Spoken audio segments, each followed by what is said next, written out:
Lunch box ஷார்ட்ஸில் back பண்ணியிருந்த வெண்டைக்காய் சாதம் ரெசிபி ஷேர் பண்ணுறேன்.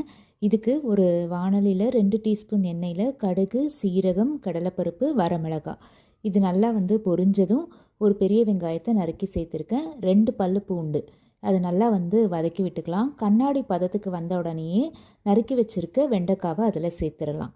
வெண்டைக்காய் கொஞ்சம் மெல்லிசாக இருந்தால் ஈஸியாக டைம் சீக்கிரமாக எடுத்து வெந்துடும். ஒரு வாட்டி நல்லா மிக்ஸ் பண்ணி விட்டுக்கலாம். இது மேலே மொத்தம் படுற மாதிரி லெமன் ஜூஸை பிழிஞ்சிட்டு தேவையான அளவு உப்பு, புளிப்பெல்லாம் எதுவும் இருக்காது. 1 டீஸ்பூன் குழம்பு மிளகாய்த்தூள், 1 டீஸ்பூன் வீட்டிலே வறுத்து அரைச்ச பொரியல் பொடி அது சேர்க்கும் போது தான் சூப்பர் வாசனையாக இருக்கும். அதோட ரெசிபி ஏற்கனவே ஷார்ட்ஸ்லேயும் இருக்குது, லாங் வீடியோவாகவும் இருக்குது. 1/4 டீஸ்பூன் மஞ்சத்தூள், 1 டீஸ்பூன் மிளகுத்தூள் இது எல்லாத்தையுமே சேர்த்து 5 நிமிஷம் அப்படியே மூடி வச்சிங்கன்னா சூப்பராக ரெடி ஆகிடும். எந்த அளவுக்கு வெண்டைக்காய் இருக்கோ அதே அளவுக்கு சாதத்தையும் மிக்ஸ் பண்ணி 1 டீஸ்பூன் நெய் சேர்த்தா சூப்பராக ரெடி ஆகிடும்.